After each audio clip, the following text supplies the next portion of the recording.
Shalom, selamat pagi anak-anak dan papa mama serta bapak ibu guru semuanya.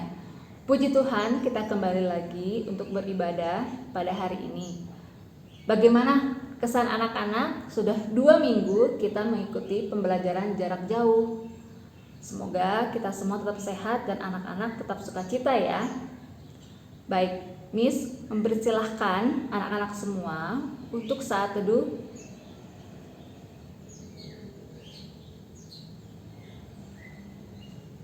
Sebelum kita mulai ibadah kita mau menyanyikan pujian Bapa ku datang padamu.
syukur atas kebaikan-Mu.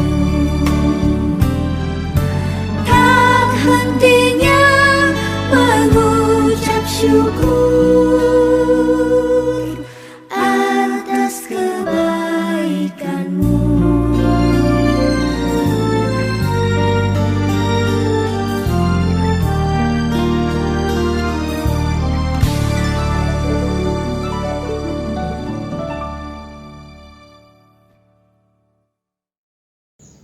Mari kita bersatu di dalam doa. Tuhan Yesus yang baik, terima kasih kami dikumpulkan untuk kami bisa bersama-sama beribadah, walaupun beribadah melalui online dan di rumah kami masing-masing. Berkati ibadah kami dari awal, pertengahan hingga akhirnya. Terima kasih Tuhan Yesus, di dalam nama Tuhan Yesus, Juru Selamat kami yang hidup, kami berdoa. Amin. Anak-anak, sekarang Miss kasih waktu lagi nih buat kalian siapkan Alkitabnya, ambil Alkitabnya ya. Kemudian anak-anak simak gambar yang akan disampaikan berikut ini. Sekarang anak-anak buka Alkitabnya dari Yohanes 4 ayat 46 sampai 53. Sekali lagi, Yohanes 4 ayat 46 sampai 53. Nah, cerita tentang apa ya anak-anak? Yaitu tentang Yesus menyembuhkan anak pegawai istana. Nah, sebelumnya Miss mau ceritakan nih, Tuhan Yesus itu pelayanannya dulu berkeliling ke daerah yang lain. Dan anak-anak masih ingat tidak mukjizat pertama kali yang Tuhan Yesus lakukan? Nah, karena Tuhan Yesus waktu itu terkenal, jadi banyak orang berbondong-bondong mengikuti Tuhan Yesus. Tuhan Yesus bisa melakukan banyak mukjizat. Dan maka karena itulah banyak orang-orang mengikuti Tuhan Yesus. Dari laki-laki, perempuan, sampai bahkan anak-anak. Nah, mukjizat pertama yang Tuhan Yesus lakukan adalah mengubah air menjadi anggur. Anak-anak masih ingat kan? Mengubah air menjadi anggur. Nah, itulah mukjizat Tuhan pertama di sebuah daerah namanya Galilea, tepatnya di Kana. Dan Tuhan Yesus kembali ke daerah tersebut dari tempat dia keliling ke daerah lain, ke daerah satunya, dan seterusnya. Maka di perikop ini ceritakan Tuhan Yesus kembali. Dan di satu tempat namanya Kapernaum, ada seorang pegawai istana. Ketika dia mendengar bahwa Tuhan Yesus datang ke daerah situ, lalu dia langsung pergi menemui Tuhan Yesus.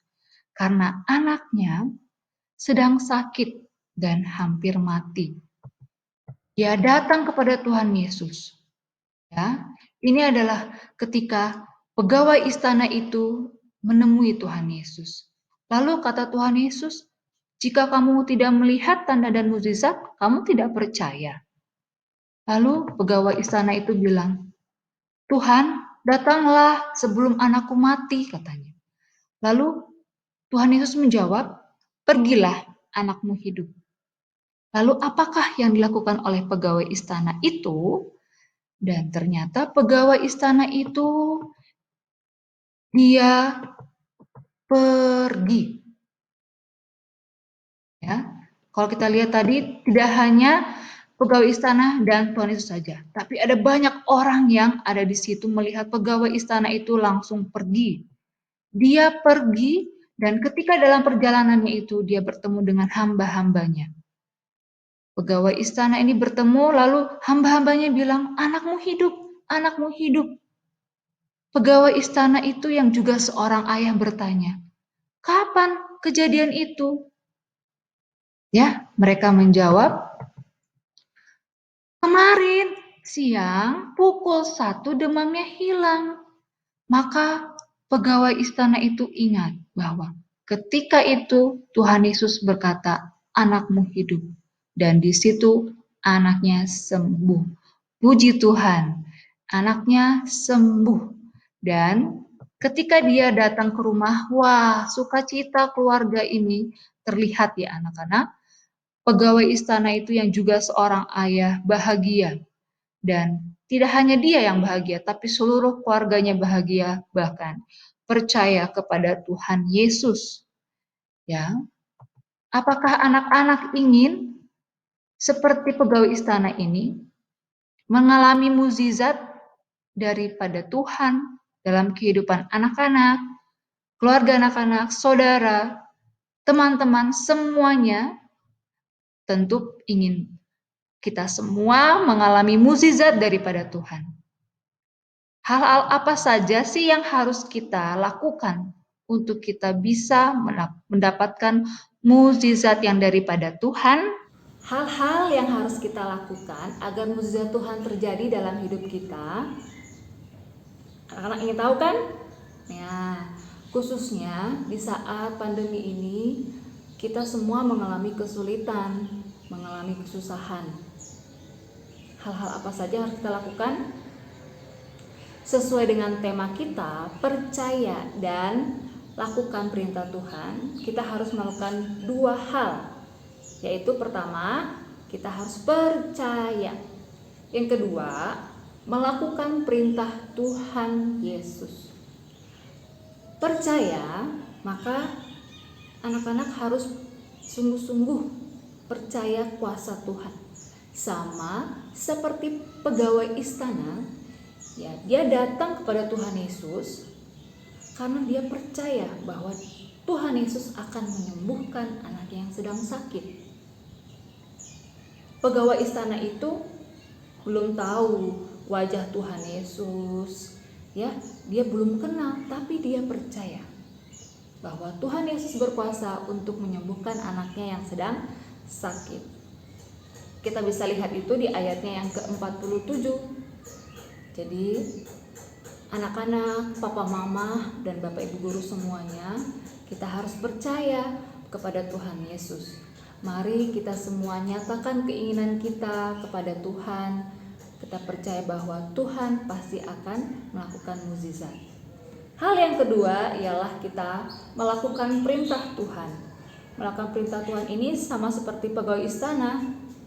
Kalau kita tadi lihat di ayat yang di dalam Alkitab tadi, bahwa dikatakan pegawai istana itu langsung pergi. Ketika apa? Ketika Tuhan Yesus bilang, pergilah anakmu hidup.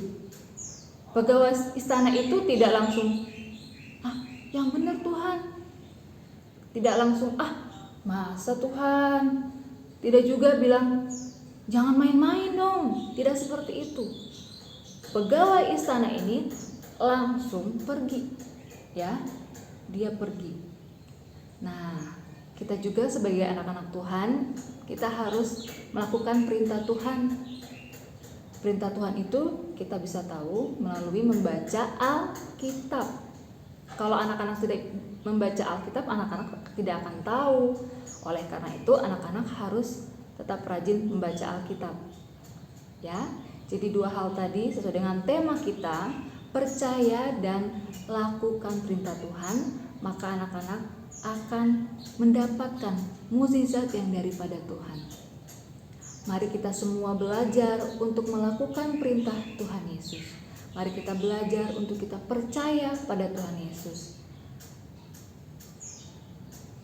Anak-anak, papa mama, serta bapak ibu guru semuanya, tidak ada yang mustahil bagi Tuhan Yesus.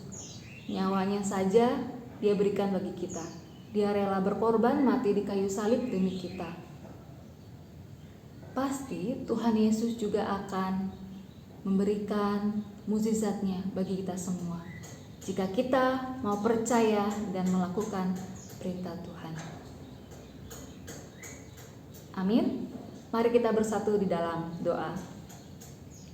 Tuhan Yesus yang baik, terima kasih sebab Tuhan telah mengingatkan kami semua untuk mau percaya dan melakukan perintah Tuhan. Dan mukjizat Tuhan akan nyata dalam kehidupan kami. Kami percaya bahwa ketika kami mau sungguh-sungguh, Tuhan akan menolong kami semua dengan kuasa Roh Kudus-Mu.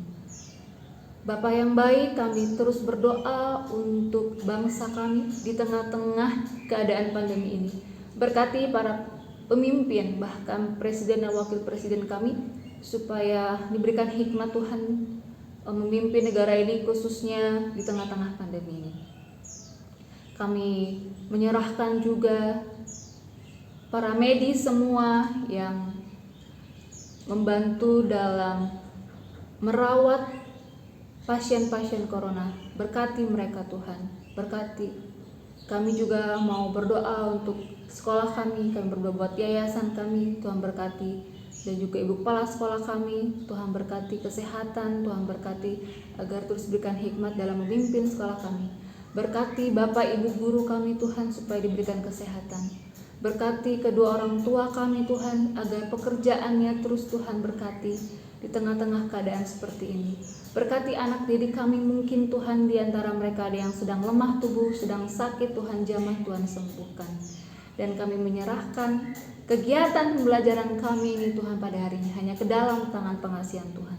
Terima kasih Tuhan Yesus. Inilah doa kami yang kami naikkan di dalam nama Tuhan Yesus Kristus, Juru Selamat kami yang hidup. Kami sudah berdoa.